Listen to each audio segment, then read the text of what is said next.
আসসালামু আলাইকুম দোস্ত, ভালো আছো নি? হ্যাঁ ভালো আছি, তুমি ভালো আছো নি? আলহামদুলিল্লাহ ভালো। তোমাদের কিন্তু আমি খুঁজতেছি। ও এত কিন্তু খোঁজ খবর নাই, কয়েছিলা?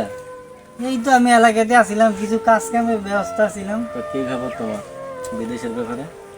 আশা তো করছিলাম বিদেশ যাইতে, হুম। তো টাকা কিছু জমাইছিলাম, কিন্তু আর তো পারি না। তোমরা যদি আমাকে কিছু টাকা দাও, হুম। যদি তো সমস্যা নাই, তাহলে আমি একটু ফোন দেই আগে বন্ধুর কাছে, লিটনের কাছে ফোন দেই। সুন্দর। তোমার কি অবস্থা? কামাল ভাইয়ের ফোন। হ্যাঁ কামাল ভাই, হ্যাঁ ভাই, কই আপনার দোকানে? জরুরি আসতেইব। আচ্ছা ঠিক আছে ভাই, আমি আইতেছি ভাই। হ্যাঁ লিটন, আমি দোকানের ধরে, তুমি একটু দোকানের ধরে আসো, একটু কথা আছে তোমার লাগে, একটু চালু করে আসো। ওই ইকবাল ভাইয়ের একটু বিদেশের ব্যাপারে একটু কথা বলতাম, একটু টাকার জন্য। আচ্ছা আসো, তুমি আইলে কথা বলুম, আসো। বাহ, আসো। হ্যাঁ আমি আসতেছি, আপনি দোকানে বসেন, আমি যাই সবতাছি। আচ্ছা রাখেন।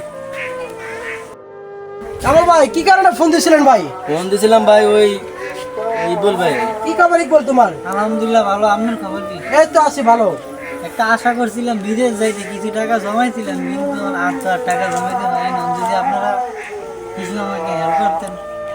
হ্যাঁ ভাই চেষ্টা করুন, দেখি তুমি যখন বলছো যে কামাল ভাই ভাই আমরা একটা মিগরা বন্ধু মানুষ, তুমি যেভাবে হোক একটা কত টাকা ব্যবস্থা করো। শহর? 2 লাখ টাকা। 2 লাখ টাকা।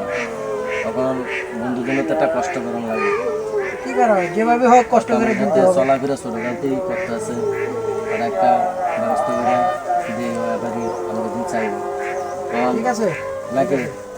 ঠিক আছে, দেখি একটা ব্যবস্থা